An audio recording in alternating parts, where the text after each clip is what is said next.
নমস্কাৰ মই ৰাহুলে লৈ আহিছোঁ আগন্তুক হ'বলগীয়া অসম চৰকাৰৰ বিভিন্ন এক্সাম যেনে এডিআৰই আসাম পুলিচ ইত্যাদিৰ প্ৰতি লক্ষ্য কৰি কিছুমান ইম্পৰ্টেণ্ট MCQ তাৰে আজি আসাম হিষ্ট্ৰীৰ পাৰ্ট 9 আলোচনা কৰিবলৈ ওলাইছোঁ আৰু ইতিমধ্যে মই বিভিন্ন ভিডিঅ'ৰ সিৰিজ সম্পূৰ্ণ কৰিছোঁ যদি আপোনালোকে ভিডিঅ'বোৰ চোৱা নাই ভিডিঅ'টিৰ ডেছক্ৰিপশ্যনতে লিংকবোৰ পাব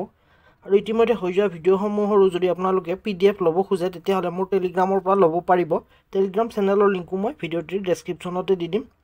পিছে বলক পলম নকৰাকৈ আজি পাৰ্ট 9 আসাম হিষ্ট্ৰীৰ ভিডিঅ'টি আলোচনা কৰোঁ 126 নম্বৰ question in which year first Mughal invasion in Assam কোনটো বৰ্ষত প্ৰথমবাৰৰ বাবে মোগলসকলে অসমত আক্ৰমণ কৰিছিল বুলি সুধিছে A 1610 AD B 1615 AD C 1620 AD D 1625 AD year right এনসাৰটো হ'ব B 1615 AD 1615 চনতে পোনপ্ৰথমবাৰৰ বাবে মোগলে অসম আক্ৰমণ কৰিছিল next 127 number question At the time of first Mughal invasion in Ahom region, at that time who was the Ahom king? প্ৰথমবাৰৰ বাবে যেতিয়া মোগলে অসম আক্ৰমণ কৰিছিল তেতিয়া আহোমসকলৰ ৰজা কোন আছিল বুলি সুধিছে ইয়াত এ দিছে প্ৰতাপ সিংহ বি দিছে জয়ধ্বজ সিংহ চি দিছে চুৰামফা ডি দিছে চুটিনফা ইয়াৰ ৰাইট এনসাৰটো হ'ব এ প্ৰতাপ সিংহ মোগলে যেতিয়া অসম প্ৰথমবাৰৰ বাবে আক্ৰমণ কৰিছিল তেতিয়া আহোমসকলৰ ৰজা আছিল প্ৰতাপ সিংহ আৰু এই প্ৰতাপ সিংহকে বুঢ়া ৰজা বুলি কোৱা হৈছিল কাৰণ তেওঁ বুঢ়া বয়সত ৰজা হৈছিল বাবে আৰু তেওঁৰ আহোম নাম আছিল চুচেনফা আৰু তেওঁ বুদ্ধি স্বৰ্গনাৰায়ণ নামেৰেও জনা যায় তাৰ উপৰি তেওঁ গজপতি উপাধিটো অৰ্জন কৰিছিল কাৰণ তেওঁ চিকাৰলৈ গৈছিল আৰু বহুতো হাতী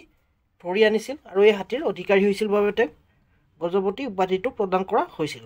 নেক্সট 128 নম্বৰ question in which year sign the treaty of Asurali কোনটো বৰ্ষত অসুৰালি সন্ধিখন স্বাক্ষৰিত হৈছিল বুলি সুধিছে ইয়াত A 1610 AD B 1615 AD C 1620 AD D 1639 AD year right এনসাৰটো হ'ব D 1639 AD অৰ্থাৎ 1629 চনতে অসুৰালি চুক্তিখন স্বাক্ষৰিত হৈছিল নেক্সট কুৱেশ্যন 129 নম্বৰ in which king known as খুৰা ৰজা কোনজন ৰজা খুৰা ৰজা নামেৰে জনা যায় বুলি সুধিছে ইয়াত এ দিছে প্ৰতাপ সিংহ বি দিছে জয়ধ্বজ সিংহ চি দিছে চুৰামফা ডি দিছে চুটিনফা ইয়াৰ ৰাইট এনসাৰটো হ'ব ডি চুটিনফা চুটিনফাকে খুৰা ৰজা নামেৰে জনা যায় 130 নম্বৰ question after the death of Sutinpha who ascend the throne ইয়াত ৱাজ এটা বেছিকৈ লিখা গৈছে ইয়াত সুধিছে চুটিনফাৰ মৃত্যুৰ পিছত ৰাজসিংহাসনত কোনে বহিছিল বুলি সুধিছে এ দিছে প্ৰতাপ সিংহ বি দিছে চুৰামফা চি দিছে জয়ধ্বজ সিংহ ডি দিছে চক্ৰধ্বজ সিংহ ইয়াৰ ৰাইট এনসাৰটো হ'ব চি জয়ধ্বজ সিংহ চুটিনফাৰ মৃত্যুৰ পিছত ৰাজসিংহাসনত জয়ধ্বজ সিংহ বহিছিল আৰু জয়ধ্বজ সিংহৰ আহোম নামটো আছিল Sutamla what is the Hindu name of Sutamla চুটমলাৰ হিন্দু নামটো কি বুলি সুধিছে এ প্ৰতাপ সিংহ বি দিছে ৰুদ্ৰ সিংহ চি দিছে জয়ধ্বজ সিংহ ডি দিছে চক্ৰধ্বজ সিংহ ইয়াৰ ৰাইট এনসাৰটো হ'ব জয়ধ্বজ সিংহ জয়ধ্বজ সিংহৰে আনীতি নাম হ'ল চুটমলা বা চুটমলাৰ আনীতি নামেই হ'ল জয়ধ্বজ সিংহ নেক্সট কুৱেশ্যন 132 নম্বৰ which Ahom king known as Bhaganiya ৰজা কোনজন ৰজাক ভগনীয়া ৰজা নামেৰে জনা যায় বুলি সুধিছে ইয়াত এ দিছে প্ৰতাপ সিংহ বি দিছে ৰুদ্ৰ সিংহ চি দিছে জয়ধ্বজ সিংহ ডি দিছে চক্ৰধ্বজ সিংহ ইয়াৰ ৰাইট এনসাৰটো এ জয়ধ্বজ সিংহকে ভগনীয়া ৰজা নামেৰে জনা যায় নেক্সট 133 নম্বৰ question in which year sign the treaty of Shilaguri Ghat সন্ধিখন কেতিয়া স্বাক্ষৰিত হৈছিল বুলি সুধিছে এ দিছে 1610 AD বি দিছে 1615 AD চি দিছে 1620 AD ডি দিছে 1663 AD ইয়াৰ ৰাইট এনসাৰটো হ'ব ডি 1663 AD 1663 চনতে শিলাগুৰি ঘাট সন্ধিখন স্বাক্ষৰিত হৈছিল নেক্সট 134 নম্বৰ question who represent the Ahom side in the treaty of Shilaguri Ghat ট্ৰিটিখন আহোমৰ পৰা কোনে ৰিপ্ৰেজেণ্ট কৰিছিল বুলি সুধিছে এ অটন বুঢ়াগোহাঁই বি দিছে মোমাই তামুলী বৰবৰুৱা চি দিছে লাই পানিছিয়া বৰফুকন ডি দিছে কাঞ্চন বৰপাত্ৰ গোহাঁই ইয়াৰ ৰাইট এনসাৰটো হ'ব এ অটন বুঢ়াগোহাঁই অৰ্থাৎ আহোমসকলৰ পৰা বা আহোম ছাইডৰ পৰা শিলাগুৰি ঘাট ট্ৰিটিখনত অটন বুঢ়াগোহাঁয়ে ৰিপ্ৰেজেণ্ট কৰিছিল 135 নম্বৰ question who represent the Mughal side in the treaty of Shilaguri Ghat Mughal ছাইডৰ পৰা শিলাগুৰি ঘাট ট্ৰিটিত কোনে ৰিপ্ৰেজেণ্ট কৰিছিল বুলি সুধিছে দিলাৰ খান বি দিছে আজম শাহ চি দিছে তুৰ্বক খান ডি দিছে সৈয়দ ফিৰোজ খান ইয়াৰ ৰাইট এনসাৰটো হ'ব এ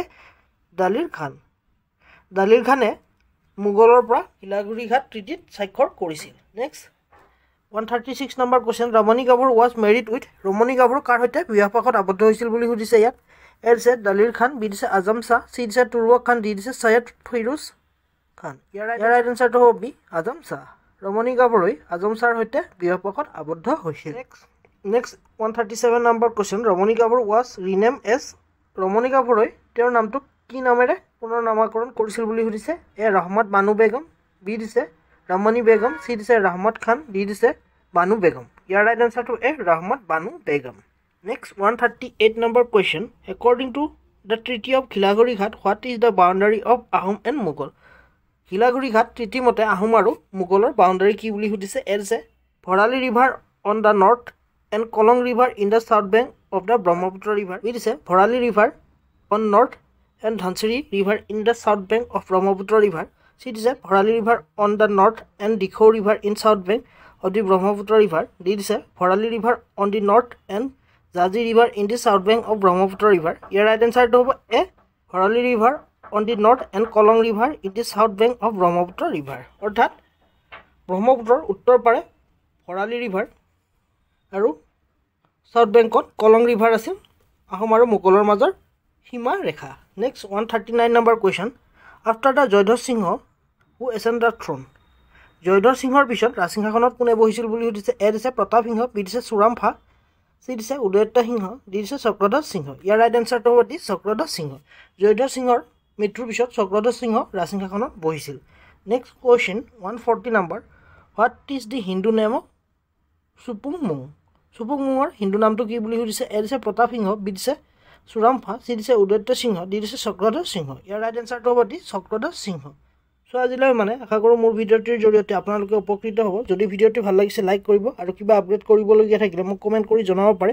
তদুপৰি আপোনালোকৰ কোনোবা বন্ধু বান্ধৱী বা ফেমিলি মেম্বাৰ যদি অসম চৰকাৰৰ বিভিন্ন এক্সামৰ প্ৰস্তুতি চলাই আছে পাৰিলে তেওঁলোকৰ সৈতে চেনেলটো শ্বেয়াৰ কৰি দিব আপোনালোকৰ সৰু শ্বেয়াৰটোৰ পৰা হয়তো তেওঁলোকৰ আহিবলগীয়া এক্সামত কিছু সহায় হ'ব পাৰে তদুপৰি যোৱাৰ আগতে পাৰিলে চেনেলটো ছাবস্ক্ৰাইব কৰিবলৈ নাপাহৰিব আজিলৈ পুনৰ এটি নতুন ভিডিঅ'লৈ অতি শীঘ্ৰে লগ পোৱাৰ প্ৰতিশ্ৰুতিৰে আজিলৈ ধন্যবাদ